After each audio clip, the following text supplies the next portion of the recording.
ay rated SPG. Striktong patnubay at gabay ng magulang ang kailangan. Maaaring may masiselang tema, lengguwahe, karahasan, sexual, horror o droga na hindi angkop sa mga bata.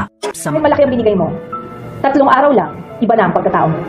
Ikaw ang aking tala sa gabing madilim. Ikaw ang bawat sana sa lahat ng hiling. Sagot sa akin.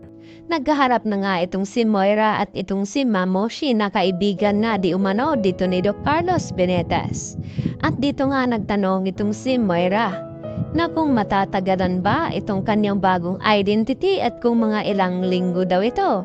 At dito naman na sinagot ni Mamoshi ang tanong dito ni Moira at sinabi na dahil daw sa malaking pera na ibinigay dito ni Moira sa kanya ay mas pabibilisin daw niya itong kanyang identity.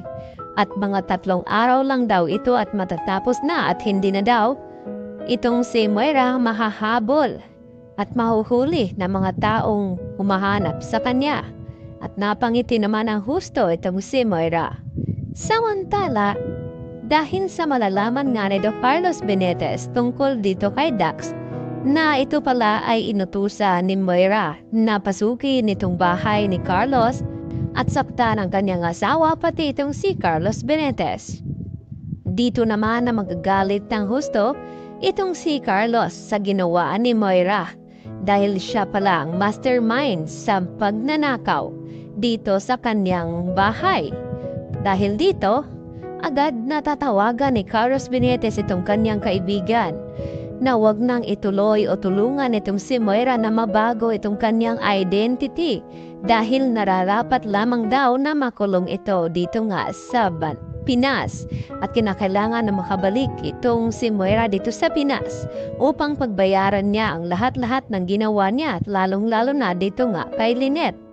At dito naman na tumawag ito si Moira kay Zoe at ipinaalam na naayos na daw itong kanyang identity.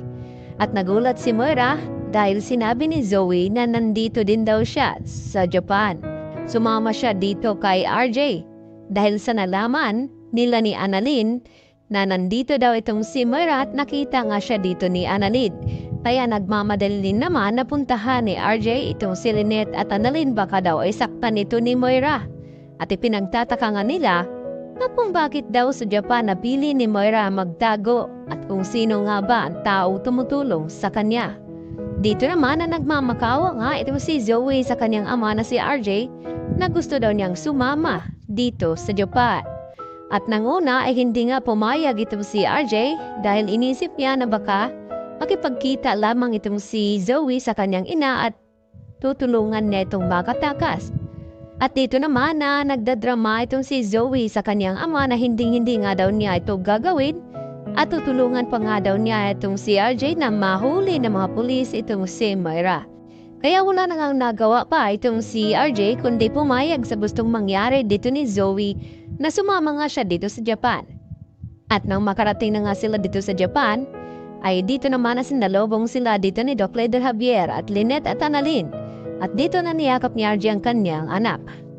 At nang kinamagahan ay inaya nga ni Annalyn itong si Zoe na mamasyal at kumain at ikotin ang buong Japan. At tumanggi naman itong si Zoe dahil masama nga raw itong kanyang pakiramdam.